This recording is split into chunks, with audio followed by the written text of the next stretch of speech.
আচ্ছা, ভগবানের কি অভাব পড়েছে যে ভগবান শুধুমাত্র একটু নকুলদানা আর বাতাসার জন্য আমাদের মনস্কামনা পূর্ণ করেন? অনেক সময় আমরা ভুলেই যাই তিনি হচ্ছেন ভগবান, যার আরেক নাম হচ্ছে আত্মরাম। অর্থাৎ তিনি নিজের আত্মাতেই সন্তুষ্ট। কিন্তু আমরা মনে করি দুটো নকুলদানা বাতাসা ভগবানকে দিলাম, বা কৃপা করে হয়তো একটু মিষ্টি বা লাড্ডু দিয়ে ভগবানের কাছে কিছু প্রার্থনা করলাম আর সেটা ভগবান শুনলো। এটাই হচ্ছে সবথেকে বড় ভুল। ভগবান না কখনোই এই সবের জন্য আমাদের মনস্কামনা পূর্ণ করেন না।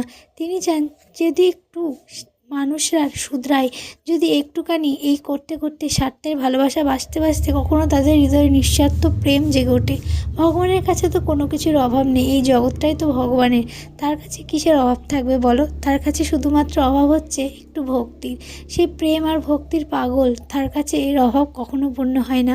তাই ভগবান চায় যদি সেই স্বার্থের ভালোবাসা বাঁচতে বাঁচতে একসময় আমরা নিঃস্বার্থভাবে তার শরণে যেতে পারি, তখন কিন্তু আমাদের জীবনটাই পাল্টে যাবে। আমাদের কর্মে হয়ে যাবে তখন সৎ কর্ম।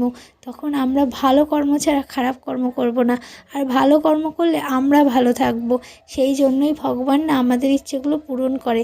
কিন্তু আমরা কিন্তু এটা ভাবলে হবে না যে ভগবান শুধুমাত্র এগুলো করব, বা এই একটু মানসা করেছি তার জন্য হয়তো ভগবান আমাদের পূর্ণ করছে, এমনটা না। ভগবানের কোনো অভাব নেই।